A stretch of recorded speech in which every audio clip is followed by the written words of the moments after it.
Hola, ¿qué tal? Vamos a tratar de expandir un poco más las ideas de las terceras, cuartas realidades y seguir abordando el tema de las dobles realidades.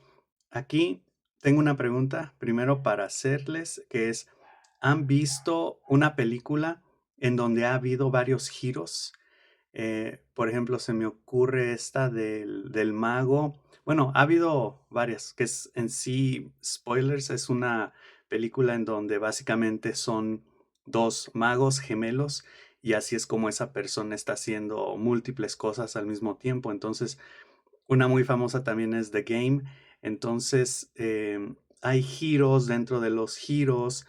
Hay una muy buena que se llama Derailed de Jennifer Aniston, con Jennifer Aniston, la actriz de Friends, y también tiene giro sobre giro, ¿no? Son como dos giros nada más, pero así también podemos entender esta cuestión de las dobles, terceras, cuartas realidades, ¿no? O sea, pensamos que la vida o la situación o las circunstancias de una forma y luego vemos otra y luego vemos otra, ¿no? Como una infidelidad también. Supongo que cuando una persona es infiel, vive justamente dobles realidades y la persona a la cual le fue infiel vive pues una realidad hasta que se entera y ya cuando sabe tiene estas dos realidades, ¿no? Que es como un poquito lo que estábamos también platicando de disognancia cognitiva. Esas entonces son las dobles, terceras, cuartas realidades, algo que se esconde detrás de otra cosa y eso detrás de ese algo y así sucesivamente. Me recuerda un poco también a la caricatura, no sé si la han llegado a ver, de Scooby-Doo, en donde básicamente Scooby-Doo tiene un equipo, es un perrito con cuatro personajes y van descubriendo crímenes, solucionando o resolviendo crímenes y llegan a resolver los crímenes y entonces cuando capturan al personaje o al villano o a la persona que cometió tal cosa, normalmente tiene como un atuendo o un disfraz y le quitan la máscara, ¿no? Porque es como un fantasma, un monstruo. Y entonces debajo de la máscara está la persona y es como un shock, ¿no? Es una doble realidad. Pero a veces a veces esa cara que tiene es otra máscara y le quitan esa máscara y así entonces es como, o sea, cada cara es como una realidad, ¿no? Es una historia. O era esta persona porque estas eran sus razones, ¿no? Por ejemplo, era el monstruo, ¿no? Y ya luego se sabe que no era el monstruo, si no era el reportero, ¿no? Y el reportero tenía sus razones, pero el reportero es una máscara también del reportero. Entonces le quitan la máscara al reportero y resulta que era el gobernador, ¿no? O algo así. Entonces dices, entonces ahí tienes como y creo que eso es lo que llega a confundir a la gente, que hay múltiples realidades, ¿no? Entonces, en sí también las realidades podemos aquí entrar con un poco de los conceptos de Piaget, son esquemas o formas de entender la realidad y cada realidad es otra forma de entender, ¿no? Entonces, básicamente te llena la cabeza de, pues, en última instancia, de ideas, de representaciones visuales para entender lo que son las cosas, ¿no? Em, por eso siento que entender, por ejemplo, la editorial, los tabloides, los noticieros, los periódicos, las noticias, puede llegar a ser, como esto de los marcos de referencia, puede llegar a ser un poco complicado porque pues uno normalmente vive en la primera realidad, que es consumir y ya. O sea, me dices qué pensar, que de hecho estaba pensando que puede incluso existir gente que sepa acerca de las dobles, terceras, cuartas realidades, pero que no le interese, que diga a mí genuinamente, o sea, ya sé que hay gente que está detrás de todo esto que yo consumo, que está detrás de las tendencias, pero a mí no me interesa esa parte. O sea, a mí me interesa saber qué es lo que está en tendencia, qué es lo más nuevo, estar como en el in crowd, porque también otra parte es que estar pensando y estar analizando dobles realidades, terceras realidades, en sí te aísla del grupo, ¿no? Porque muy poca gente va a estar interesada en eso. ¿Por qué? Porque la mayoría de esta propaganda se hace para las masas. Entonces, mientras tú consumas, mientras tú sepas qué es lo que está de moda, qué es lo que está en boga, qué es lo que está en tendencia, qué es lo in, qué es lo que está adentro, pues tú también eres parte de ese círculo social, por así decirlo, y no estás aislado, estás acompañado con personas. Entonces, esa es otra ventaja también. Em, entonces, las culturas por excelencia trabajan las dobles o trabajan con las dobles realidades, pero la estadounidense quiere alejarse de la primera. Entonces, cuando nosotros tenemos estos conceptos de realidades, podemos decir que hay una que es, incluso podemos definirla como la realidad cero, que es la realidad más acertada, que es la realidad física, por así decirlo, ¿no? O lo que está pasando. Podemos incluso hablar como de la verdad. Y entonces esta segunda, tercera, cuarta realidad son distorsiones, por así decirlo, o interpretaciones de lo que percibimos, ¿no? O sea, es como pasó esto, pero hay una segunda versión, hay una tercera versión, como creo que es Niurka Marcos, que decía mi verdad y la verdad de la verdad, y así interpretaciones de interpretaciones que literalmente cambian no solamente el pensar, sino el sentir del público, así de, es que ahora ya entiendo a Thanos, entiendo por qué Thanos quería eliminar a la mitad de la población del universo, ¿no? O sea, entonces vas viendo estas partes también que en sí podemos también argumentar si es la totalidad, ¿no? No es más bien que haya distorsiones o reinterpretaciones, sino que más bien hay como una especie estamos viendo las partes de una totalidad, ¿no? Y entender la totalidad es compleja, porque ahí es como la guerra, ¿no? O sea, no podemos realmente, ya en guerra, no podemos decir,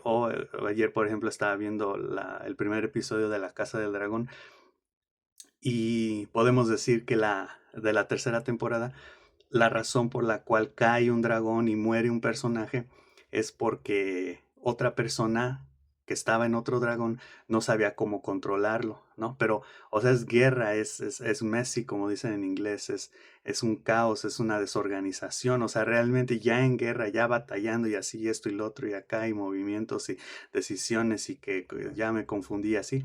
Es complejo realmente decir, es por esto así. O sea, hay muchas decisiones que se están tomando, muchas emociones que se están sintiendo que no, muchas cosas que están pasando, muchas cosas que considerar. Es la realidad, ¿no? Es compleja, es así, no es tan sencillo como, esto estuvo mal y esto estuvo bien, este tiene la culpa o este no es el responsable. No. O sea, yo diría, yo argumentaría ahí que es más complejo. Entonces, las culturas, como estábamos viendo, em, de forma natural, la propaganda, la ideología, la tradición surge, pero las culturas por excelencia también trabajan con esas dobles realidades. Ahorita estaba viendo un episodio de Cómo ser un tirano en Netflix. Muy buen documental. Bueno, no es documental, es como sátira, pero está interesante. Y menciona justamente cómo tenemos que reinterpretar el pasado para poder promover nuestra ideología, ¿no? O promover los nuevos valores. Entonces, si la Revolución Mexicana, la independencia mexicana pasaron, por ejemplo, de cierta forma, pues obviamente se va a tratar de reinterpretar eso de la forma en la que más patrióticamente, nacionalísticamente pueda llegar a verse, ¿no? Entonces, las culturas por excelencia son máquinas de propaganda, ¿no?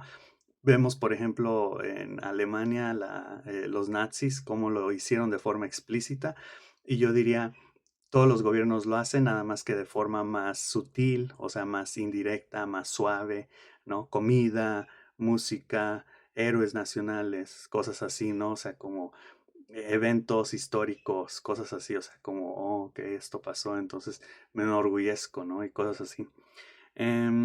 Bueno, ¿a qué me refiero con la estadounidense quiere alejarse de la primera? No estaba muy seguro, más que otras, pero había una idea ahí que era básicamente como que la estadounidense quiere hacerse ver como, o sea, como que si llega a cometer algo, una atrocidad o algo, como que es así de, o sea, se justifica por estas otras razones, ¿no? O sea, como que hay una reinterpretación muy fuerte de querer alejarse de la obviedad de las cosas, del sufrimiento, del descaro, o sea, como que, no sé si por ahí va la cosa, estos apuntes los hice hace tiempo, pero bueno, como la semana pasada, pero creo que por ahí va la idea.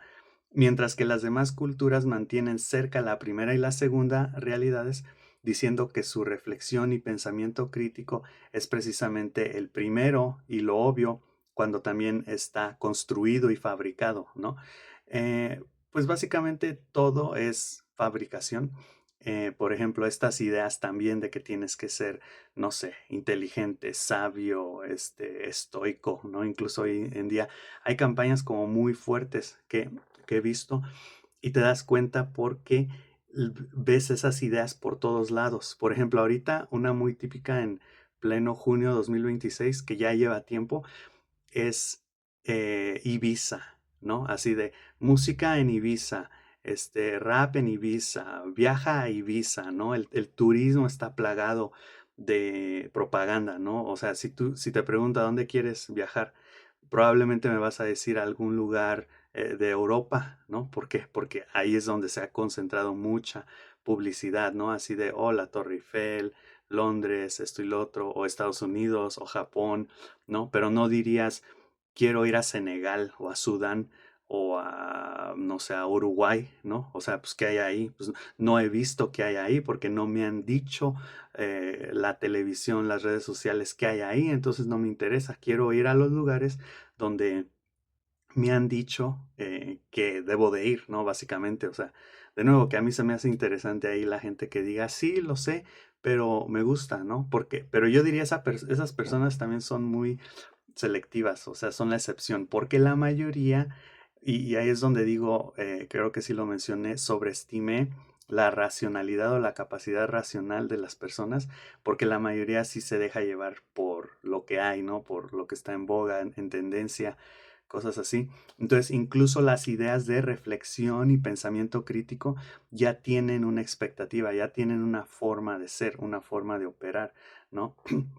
Que las culturas piensan que es lo primero, o sea, es lo obvio, es la verdad, pero la verdad es compleja, ¿no? Como estaba viendo ahorita en este documental de cómo ser un tirano en Netflix, la verdad se cuestiona, la verdad no es certera, ¿no? Es como el método científico o la ciencia que decimos, es que es científico, cuando en realidad lo científico está plagado de dudas, ¿no?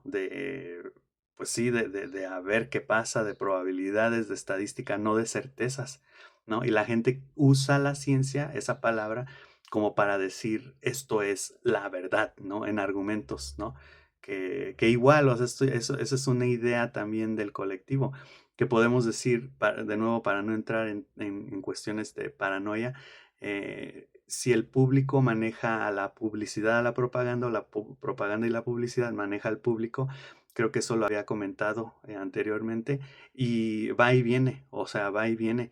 Como puede la propaganda y la publicidad controlar o influir en el público también influye sobre la propaganda y la publicidad. O sea, el público, hay ciertas cosas que el público ya trae, por ejemplo, históricamente, que no va a ser posible, perdón, que la publicidad o la propaganda cambie, ¿no? Y esto se apela, que es otra cuestión también, porque había hablado de la apelación a la autoridad. Aquí sería la apelación al pasado, a la tradición. O sea, que es una técnica también que se puede llegar a utilizar. De hecho, eso es otro punto que iba a tocar, pero creo que está bien si aquí lo toco. Apelar a la historia, así como a la autoridad, aunque la historia sea inventada, ¿no? Que es algo que han hecho los tiranos también. De hecho, cuando Carl Tucker entrevistó a Putin, creo que Putin se soltó hablando de pura historia y muchos líderes del mundo hablan mucho de historia, o sea, como que es así de recuerda esto, y como para justificarse, por así decirlo. Yo, por ejemplo, lo llegué a usar, pero sí verdaderamente cuando me dicen algunos estudiantes en un grupo, puede entrar mi amigo aquí a escuchar la clase, va a estar en paz, no va a ser escándalo. Y yo les digo no, porque en el pasado me tocó un grupo que estaba peleado, el grupo, entre sí, había como dos bandos, y permití que entrara alguien del otro bando, por así decirlo, y el otro grupo, o sea, el otro subgrupo, se enojó, vino el coordinador, me regañó, ¿no? Y les digo eso, les digo, entonces no se puede, no, que no va a pasar nada, les digo, no, o sea, yo ya no lo permito porque no quiero que me regañen, y yo me agarro, yo apelo al pasado, a la tradición, por así decirlo, a la historia, y les digo, no puedo porque esto ha pasado, ¿no? O sea, este es por así decirlo, como dicen en derecho, esta es la jurisprudencia, ¿no? O sea, esta es mi evidencia, mi apoyo de que ha pasado algo tradicionalmente, históricamente, y entonces creo que así, ahora imagínate si eso lo inventas, lo construyes, no así como de no pasó esto o sí pasó esto y como pasó esto, ahora se toman estas decisiones, ¿no? Y entonces eso es algo que tiene también un efecto como apelar al social proof, que es como todos lo están haciendo, ¿no? O sea, la evidencia de que todos están en esto, así que tú también tienes que subirte a este tren, por así decirlo. De nuevo, con tu contexto. Tú y la gente suele ser de ocupación de lo que está más próximo a tu círculo. Esto tiene que ver con el contexto y me llama mucho la atención. Creo que sí lo llegué a tocar nada más para highlight it, para hacer énfasis o hincapié aquí, que, o sea, tú ves, por ejemplo, a alguien que es abogado, alguien que es, no sé, que está trabajando en una tienda, alguien que está, no sé, limpiando una calle, alguien que está, no sé, viajando por el mundo. Y tú dices, esa gente probablemente está ahí porque ya estaba todo eso en su círculo. O sea, dio un paso en una dirección o en otra y terminó ahí porque ya estaba en su círculo, ¿no? Hay trabajos como bien raros que digo, ¿cómo podrías llegar a hacer esto? Por ejemplo, ayer estaba viendo en clase los asistentes de las celebridades, ¿no? Como un personal assistant, un asistente personal, que yo les dije, ¿cómo podrían trabajar de asistente personal para una celebridad? Pues ni idea. O sea, no es como ahí está la oficina para trabajar para celebridades, no. O sea, esos trabajos, ¿cómo los obtienes? Pues tienes que estar en círculos, o sea, tienes que conocer a alguien que conoce a alguien que te pueda conseguir ese trabajo o que te ofrece ese trabajo a través de conexiones, contactos, por así decirlo. Entonces eso es como bien, o sea, para que una persona realmente salga de su círculo social y encuentre algo que es bien diferente a lo que está próximo a sí mismo, está difícil, ¿no? No cualquiera lo hace, podríamos decir. Y hay otra profesión, creo. No me acuerdo cuál era la otra idea también que les dije. Es que esto se consiguió a través de alguien que conocía ese trabajo, ¿no? O sea, no entraste a trabajar de azafata o de estos trabajos raros porque tú fuiste a buscar ese trabajo, ¿no? Sino porque pues, tu amigo, tu hermano, el amigo del hermano, el primo, lo que sea, mi tío, el amigo de mi tío, así, o sea, es así y eso está increíble. Eso de hecho se opone a la meritocracia, lo cual es triste hasta cierto punto. Entonces, las dobles intenciones, como publicar una historia en donde una madre salva la vida de su hijo y se educa también al público, ¿no? ¿Qué es la doble o triple intención? En este caso, muy interesantemente, y estábamos abordando este tema justamente ayer, muy interesantemente, que estábamos, la actividad para los estudiantes era dejarles hacer como una noticia, ¿no? Entonces eligieron una noticia así de que una mamá, no, un hijo le salvaba la vida a su madre y les pregunté que por qué, era parte del ejercicio también, por qué esa noticia. Y decían, pues porque también podemos educar hasta cierto punto al público sobre pues estos peligros que hay, ¿no? Por el accidente o por la noticia, por lo que pasó.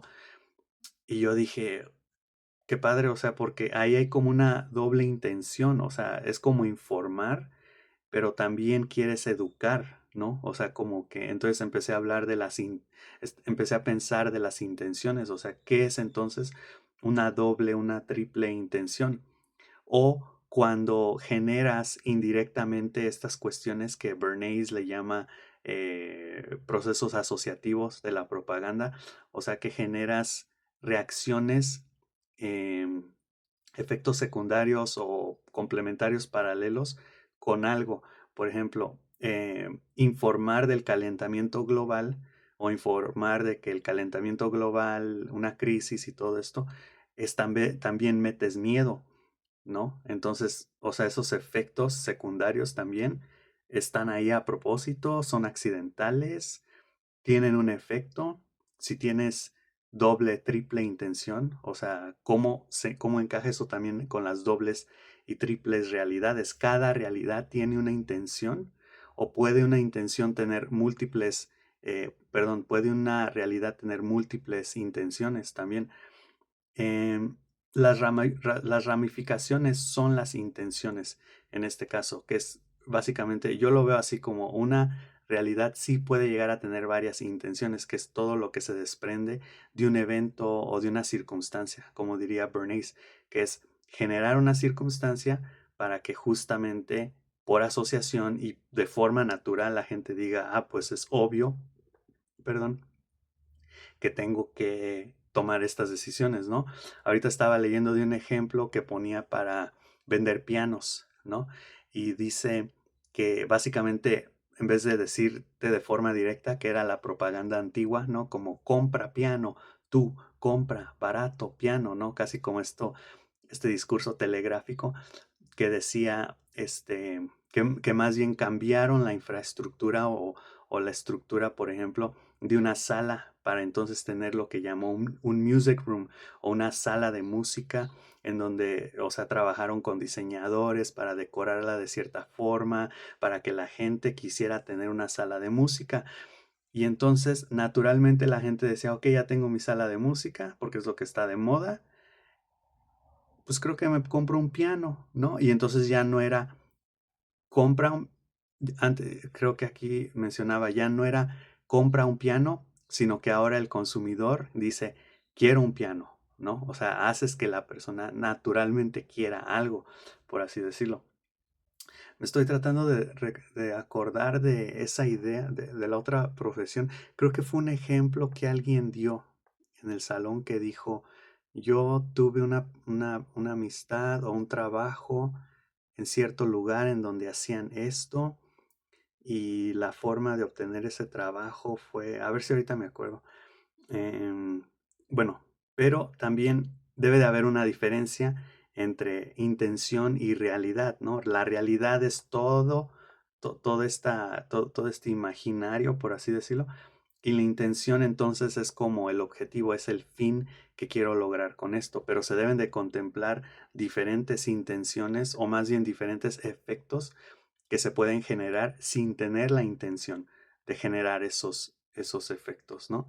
Em, las diversas intenciones generan realidades distintas también y básicamente eso es como todo lo que ahorita tenemos para esta sección de terceras realidades e intenciones. Las intenciones, bueno, como filosóficamente se ha visto, em, son un poco controversiales porque podemos decir mi intención era buena, pero generó cosas malas, o sea, los efectos fueron negativos. Entonces, que esto, de hecho, regresamos un poco acá con lo del análisis funcional de la conducta, ¿no? ¿Qué es lo que se quiere hacer y qué es lo que realmente se hace, ¿no? Que ahí ya estamos hablando de dos realidades también o dobles realidades.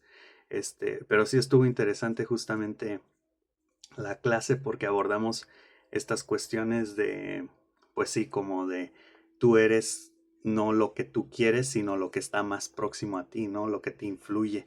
Creo que sí era una idea así como de que una persona consiguió un trabajo o hizo algo. Creo que el editor, si no mal recuerdo, era una idea del editor y como de cuestionar esta parte de cómo llegas a ser un editor, por ejemplo, cómo llegas a ser un consultante, ¿no? Para una empresa, o sea, cómo estudias para eso, cómo logras obtener esos trabajos, porque de nuevo no es como vas a un hospital para ser médico, ¿no? Para trabajar ahí de médico, o vas a un restaurante para ser mesero. O sea, estos oficios se mueven más de forma como incluso casi escondida, misteriosa, ¿no? O sea, y es a través de contactos que logras tener estos oficios, ¿no? Como el de tener, creo que sí era la de asistente personal de una persona que dijo, la forma en la que yo logré, sí, porque les preguntaban a dos asistentes, ya me acordé, dos asistentes personales sobre por qué estaban haciendo eso, su trabajo, que de hecho ahí también entra lo del trabajo emocional que ya abordamos, que es, tienen que estar felices aunque se sientan mal. Y una de esas personas dijo, pues yo estoy aquí porque mi amiga se dedicaba a esto, entonces me consiguió el trabajo, básicamente, ¿no? Entonces fue lo que les hice ver, así de, ¿ustedes creen que esta persona está aquí porque despertó o de niña o de niño quería llegar a ser un asistente para personal para una celebridad? Pues no, o sea, estás como en la vida, ahí de repente escuchas de un trabajo de alguien, de otro, lo pruebas y pues ya te quedas ahí por diferentes circunstancias, ¿no? Entonces eso es muy interesante y bueno, creo que hasta aquí lo vamos a dejar, entonces nos vemos en la próxima, ¿ok? Bye.